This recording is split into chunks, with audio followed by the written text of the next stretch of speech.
Peter एक सेठ के यहाँ ड्राइवर की नौकरी करता था। उसकी 7 साल की एक बेटी थी, मरियम। मरियम बचपन से ही देख नहीं पाती थी।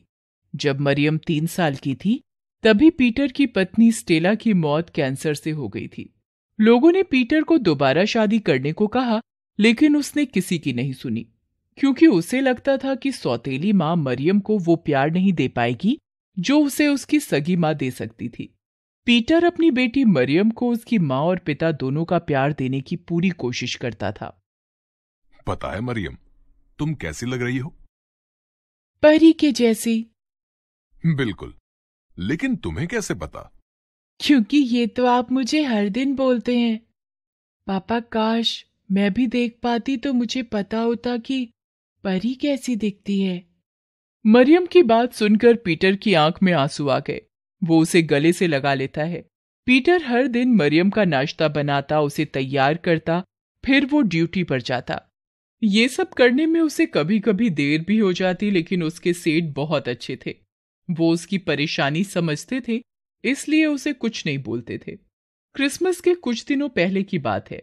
सेठ जी कुछ दिनों के लिए विदेश गए हुए थे। इस कारण पीटर सेठ के बेटे की गाड़ी चला रहा था। एक दिन पीटर ड्यूटी पर लेट पहुंचा। सेठ का बेटा और पीटर कार के पास खड़े हैं। मतलब तुम तो हद करते हो पीटर। तुम्हें बोला था आज जरूरी मीटिंग है, जल्दी आना, लेकिन तुम लाट साहब की तरह अब आ रहे हो। सॉरी सर, वो ऐसा है कि देखो, तुम अपने बहाने मुझे मत सुनाओ। मैं तुम जैसे कामचोर को अच्छी तरह से जानता हूं। पगार पूरी चाहिए, लेकिन काम आधा करना है। ऐसा नहीं है सर। देखो, मुझसे बहस मत करो। मैं अपने पापा की तरह बिल्कुल नहीं हूं। मुझे तुम्हारे जैसे ढीले लोग मेरी कंपनी में बिल्कुल नहीं चाहिए। तुम आज ही अपना हिसाब करो और कहीं और काम देख लो। प्लीज सर, ऐसा मत कीजिए। मुझे नौकरी से मत निकालिए। तो क्या तुम्हें मुफ्त की पगार देता रहूं? चलो निकलो यहां से, चलो निकलो। क्रिसमस के पहले पीटर की नौकरी चली गई। उसने दूसरी नौकरी के लिए बहुत कोशिश की, लेकिन उसे कोई भी नौकरी नहीं मिली। ये बात उसने मरियम को नहीं बताई थी, लेकिन मरियम को अंदाजा हो गया था। बहरहाल, एक तो क्रिसमस आने वाला था और दूसरा ज्यों-ज्यों घर का राशन कम हो रहा था, पीटर की चिंता बढ़ती जा रही थी। यही सब सोचकर एक दिन पीटर उदास सा घर में बैठा हुआ था। मरियम भी उसके पास ही बैठी हुई थी। पापा, आज तारीख कितनी है? 23 दिसंबर है बेटा। अरे वाह, इसका मतलब 2 दिन बाद क्रिसमस है ना? हाँ बेटा, तुम्हें कुछ चाहिए क्या क्रिसमस पर? नहीं पापा, मुझे कुछ नहीं चाहिए। अरे, ऐसे कैसे नहीं चाहिए? क्रिसमस साल में एक बार आता है बेटा। मैं तुम्हारे लिए एक नई स्वेटर ले आऊंगा। ये स्वेटर बहुत पुरानी हो गई है और देखो तो, फट भी गई है।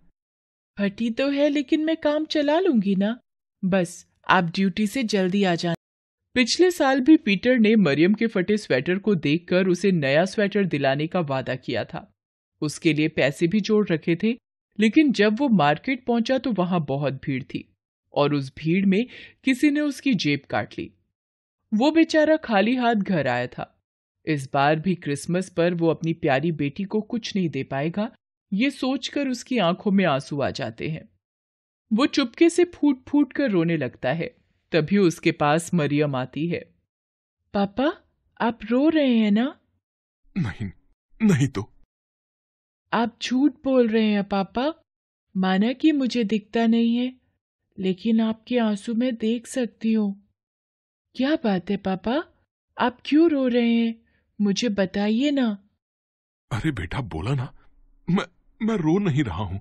वो लगता है मेरी आंखों में कुछ चला गया, इसलिए आंखों में आंसू आ गए। पीटर ने मरियम की बात तो टाल दी, लेकिन वो भविष्य की सोचकर बहुत परेशान था। अगले दिन उसने फिर से नौकरी की तलाश शुरू की, लेकिन उस दिन भी उसके हाथ निराशा लगी। शाम को जब वो घर लौट रहा था तो पूरा मार्केट क्रिसमस के खिलौने, ट्री, केक और नए नए कपड़ों से भरा हुआ था। क्या जीसस, कैसी किस्मत बनाई है आपने मेरी। कल क्रिसमस है, लेकिन ना तो कोई खिलौना, ना कपड़े, ना क्रिसमस ट्री और ना ही केक अपनी बिटिया के लिए ले जा पा रहा हूं। पीटर यही सब सोचते हुए एक दुकान के आगे से गुजर रहा था। उसे दुकान के बाहर एक बहुत सुंदर लाल रंग का स्वेटर दिखाई दिया। वो मन ही मन मरियम को वो स्वेटर पहने हुए देखने लगा, लेकिन ये सच तो नहीं था ना।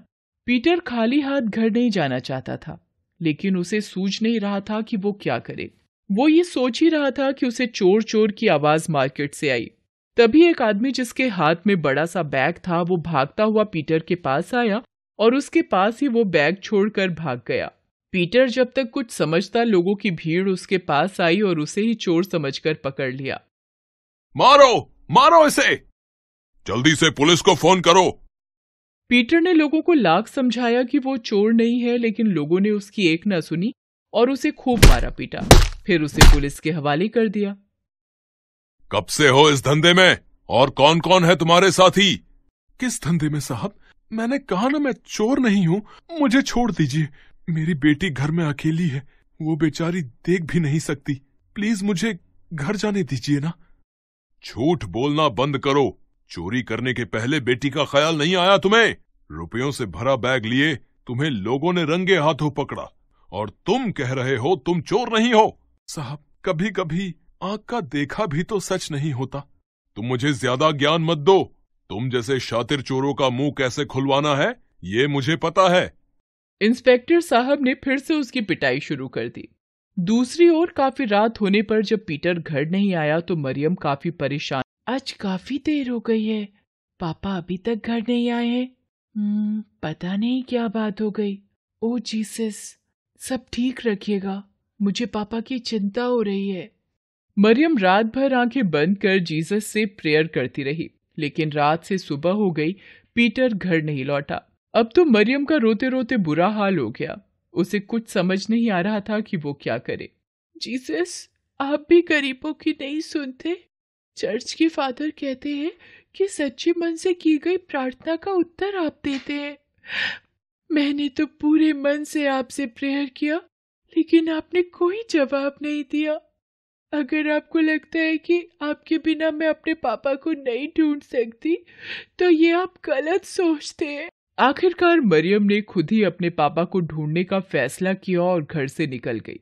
मरियम अपने पापा के बिना कभी इस तरह घर से बाहर नहीं गई थी। उसे सड़क की भीड़ भाड़ का अंदाजा नहीं था। वो किसी तरह गिरते संभलते अपने पापा का नाम पुकारते आगे बढ़ रही थी। दूसरी ओर पीटर भी मार खाते खाते बेहोश हो गया था। हवलदार, लगता है ये कुछ ज्यादा ही शातिर है, बिल्कुल मुंह नहीं खोल रहा। कोई बात नहीं, इससे तो मैं बाद में निपटूंगा।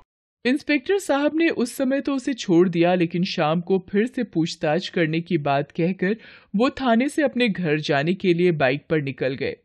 थोड़ी दूर पर उन्हें मरियम सड़क के किनारे बैठी हुई दिखाई दी। वो रोए भी जा रही थी।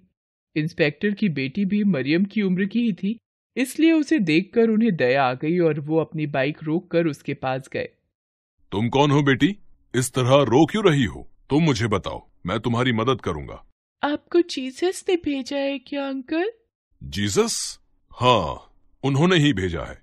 अब बताओ, तुम क्यों रो रही हो? मेरा नाम मरियम है। मैं अपने पापा को खोज रही हूँ। वो कल रात से घर नहीं लौटे हैं। क्या नाम है तुम्हारे पापा का? कैसे दिखते हैं वो? तुम मुझे बताओ, मैं उन्हें ढूंढूंगा। पीटर नाम है उनका। वो कैसे दिखते हैं वो मुझे पता नहीं। मैंने आज तक उन्हें नहीं देखा। अरे, ऐसा कैसे हो सकता है? अच्छी भली तुम दिख रही हो और कहती हो कि तुमने अपने पापा को नहीं देखा।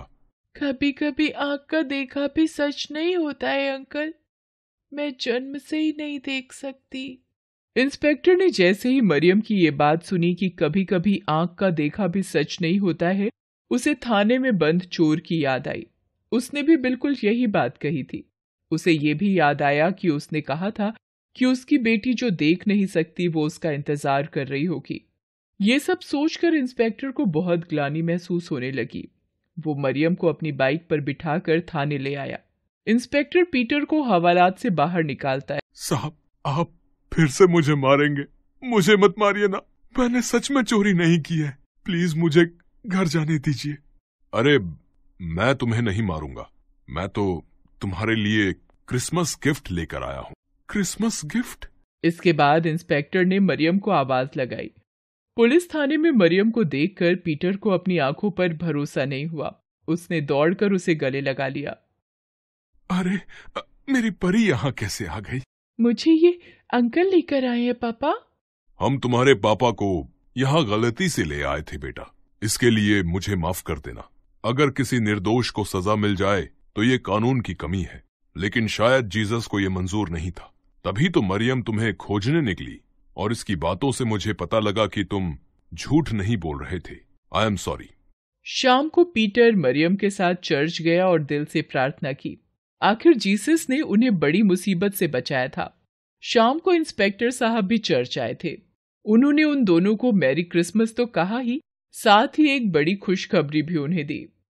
पीटर, हमारे पुलिस विभाग में ड्राइवर की नौकरी की वैकेंसी निकली है। मैंने तुम्हारे नाम की सिफारिश की है। बस तुम्हें ड्राइविंग टेस्ट में पास होना होगा। पास कर जाओगे ना टेस्ट? जरूर पास करेंगे सर। पीटर ने ड्राइविंग टेस्ट पास कर लिया। अब वो पुलिस विभाग में ड्राइवर के पद पर काम करता है। इस क्रिसमस उसे ऐसा गिफ्ट मिला जो वो अपनी पूरी जिंदगी नहीं भूल सकता। हेलो दोस्तों, कैसे हैं आप सब? हमारी कहानियाँ देखने के लिए हमारे चैनल को सब्सक्राइब कीजिए और हाँ, बेल आइकॉन पर क्लिक करना मत भूलिएगा।